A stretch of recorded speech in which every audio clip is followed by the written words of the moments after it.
we should really try to find out with our introspection, are we our guru or not? Because before this, your mind was on one side and your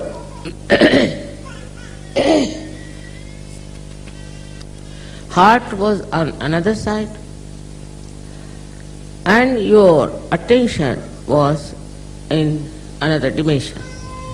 So these three things were creating confusion within you. If you understand a human being, then you will be surprised to see how these three things act separately in a human being. And sometimes they fight also. First is your intellect and your mind. Second is your heart, your feelings, your emotions. And the third one is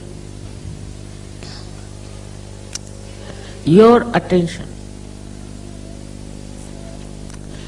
In these modern times, this confusion is the worst because all the time your attention is outside. It could be towards beautiful things or beautiful women or beautiful men or all kinds of nonsensical way of wasting your energy. Such attention then is absolutely like a horse which is let loose. You cannot control such an attention. And this attention runs wild from one to another. It's a fashion also. It's sort of a very popular thing to keep the attention moving all the time. But this attention that has to be towards the divine, towards the Almighty, is just being frittered away. Thus, attention doesn't grow its own roots. First is to find out about yourself. Where does your attention go? What makes you feel like looking after or concern or attention? You see, the attention comes from various problems and could be your upbringing where you are not controlled.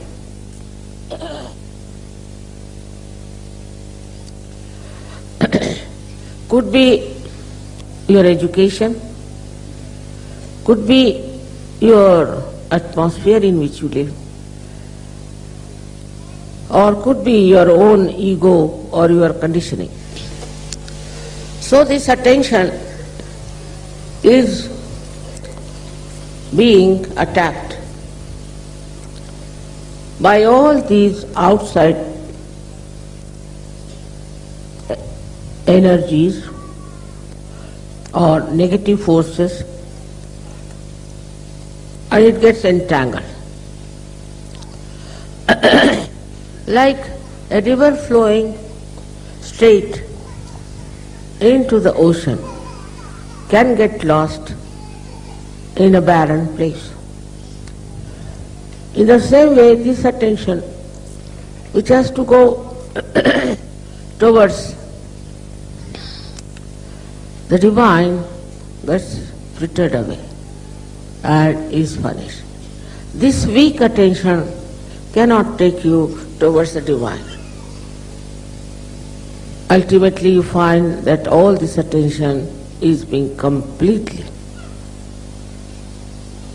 absorbed or frittered away by the nonsense that's going on. Unfortunately or fortunately, you are born in these modern times.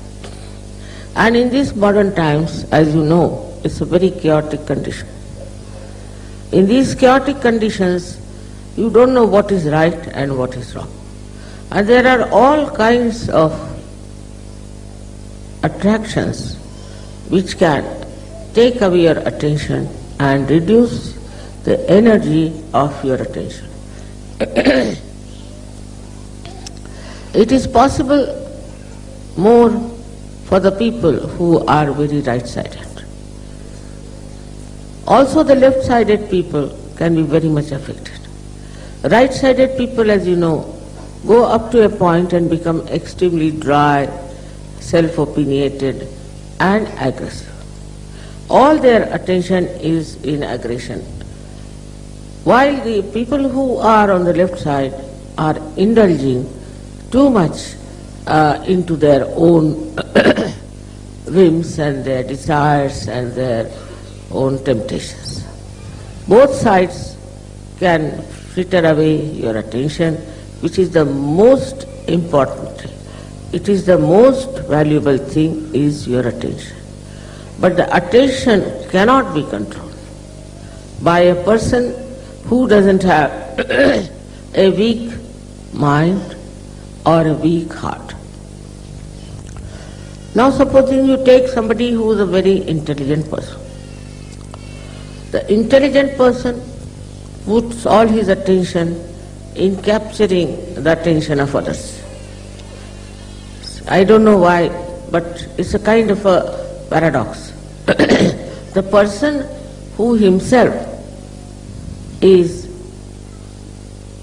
having such a lot of aggressiveness and all that, tries to be very sweet, tries to be very nice with people, just to keep good relations, or we can say the good behavior towards people, so that they pay attention to that person.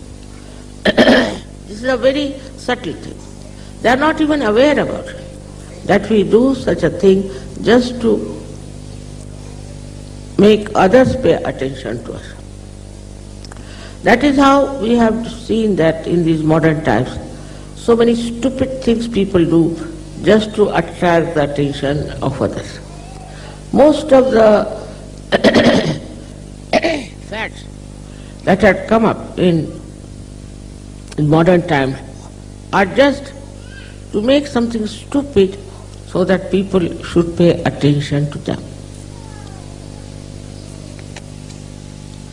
Of course, the Sahajogis are not like that.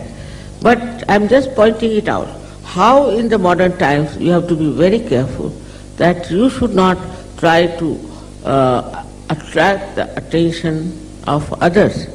Instead of that, what you have to do is to pay attention to others in a very subtle way, not with any expectation that if you are paying attention to somebody, that person should pay attention to you. A person who is really in connection with the divine is least bothered about how people pay attention to that person, but automatically the attention of such a person is on others, which is very, very subtle, very subtle. You cannot make out that the attention of such a person is on you, but it works, and it works beautifully.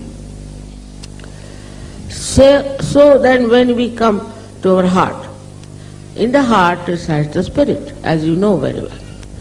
Now when it is the heart which has to work over your brain, and which can work, what becomes of you is nothing but you become a source of love and compassion. A source, I am saying.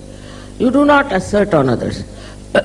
You do not say that I have done so much for you, and what are you doing to me? What is this that I should have so much expressed in so many ways, and here you are forgetting me and not doing anything for me.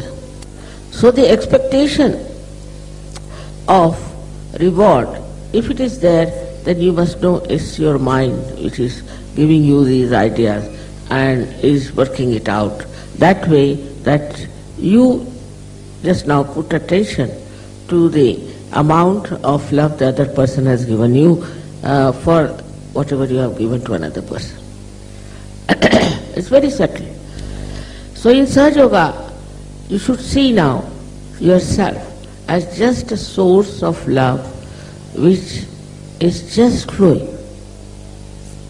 In that you do not say that you have to have this or that, or you have to achieve this goal, or you have to become that. It's finished now.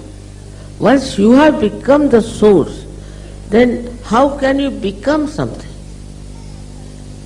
The thing is, those who are receiving from the source want to have some sort of a reward or some sort of a recognition. In this subtle way, if you move, your mind is very clever. In Sahaja Yoga, we have very clever, intelligent people. But this mind, you have to be very careful. Because this mind can cheat you. So ask your mind, why are you in Sahaja Yoga? What is the purpose of your Sahaja Yoga? Gradually this mind will shut up. And then you have to ask yourself that what is my own desire now? What do I want? What do I want to achieve? Why I am in Sahaja Yoga? If you ask this question, you will see you will just dissolve. You will become thoughtless.